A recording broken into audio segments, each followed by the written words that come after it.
இந்திய அணியின் இளம் வீரர் ரிங்கு சிங் படைத்த சாதனைகளுக்காக லக்னோவை சேர்ந்த அறக்கட்டளை சார்பாக ரூபாய் 3 கோடி பரிசுத் தொகை வழங்கப்பட்டுள்ளதாக தெரியவந்துள்ளது.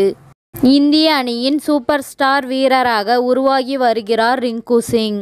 ஆப்கானிஸ்தான் அணிக்கு எதிரான கடைசி T20 போட்டியில் ரிங்கு சிங் வெளிப்படுத்திய ஆட்டம் T20 உலகக்கோப்பை தொடருக்கான இந்திய அணியில் அவருக்கு கிட்டத்தட்ட இடத்தை உறுதி செய்துள்ளது. இதுவரை இந்திய அணிக்காக 15 T20 போட்டிகளில் விளையாடியுள்ள ரிங்கு சிங் இதுவரை 89.00 பேட்டிங் சராசரியுடன் 389 ரன்களை விளாசியுள்ளார். எளிய பின்னணியை கொண்ட ரிங்கு சிங் இந்திய அணியின் உச்சத்திற்கு சென்றுள்ளது இளைஞர்கள் மத்தியில் ஊக்கத்தை அளித்துள்ளது. உத்தரப்பிரதேசத்தின் சாதாரண பகுதியில் இருந்து முன்னேறி இவ்வளவு பெரிய உயரத்தை எட்டியதை பாராட்டும் வகையில் லக்னோவைச் சேர்ந்த இந்திரா காந்தி அறக்கட்டளை சார்பாக அவருக்கு மிகப்பெரிய பரிசுத் தொகை மற்றும் பதக்கம் அளிக்கப்பட்டுள்ளது. இந்திரா காந்தி அறக்கட்டளை சார்பாக ரூபாய் 3 கோடி பரிசுத் தொகை அளிக்கப்பட்டுள்ளது என்று தெரியவந்துள்ளது.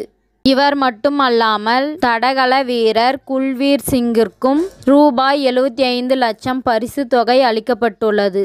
இது பலருக்கும் ஆச்சரியத்தை ஏற்படுத்தியுள்ளது. இதனிடையே இந்த பரிசுத் தொகையை வைத்து ரிங்கு சிங் கார் ஒன்றினை வாங்குவதற்கு திட்டமிட்டுள்ளதாகவும் தெரியவந்துள்ளது.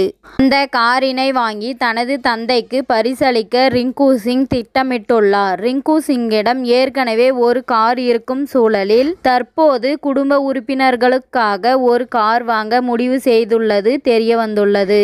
ரிங்கு சிங் இந்திய அணிக்காக விளையாடி வரும் நிலையிலும் அவரின் தந்தை கான் சந்திர சிங் சிலிண்டர் டெலிவரி செய்யும் பணியை தொடர்ந்து வருகிறார். சில நாட்களுக்கு முன் கூட கான் சந்திர சிங் சிலிண்டர் டெலிவரி செய்யும் வீடியோ வெளியாகி ட்ரெண்டிங் ஆகியது. மேலும் தனது பயிற்சியாளருடன் இணைந்து வளர்ந்து வரும் கிரிக்கெட் வீரர்களுக்காக ஹாஸ்டல் ஒன்றை ரிங்கு சிங் நடத்தி வருகிறார்.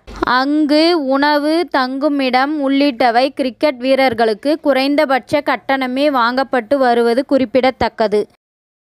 இத்துடன் இந்த செய்தி முடிவடைகிறது. நன்றி, வணக்கம். மீண்டும் அடுத்த வீடியோவில் சந்திப்போம். மேலும் இது போன்ற சுவாரஸ்யமான செய்திகளை உடனுக்குடன் தெரிந்து கொள்ள தமிழ் சிறை சேனலை சப்ஸ்கிரைப் பண்ணுங்க, பெல் ஐகானை கிளிக் பண்ணுங்க.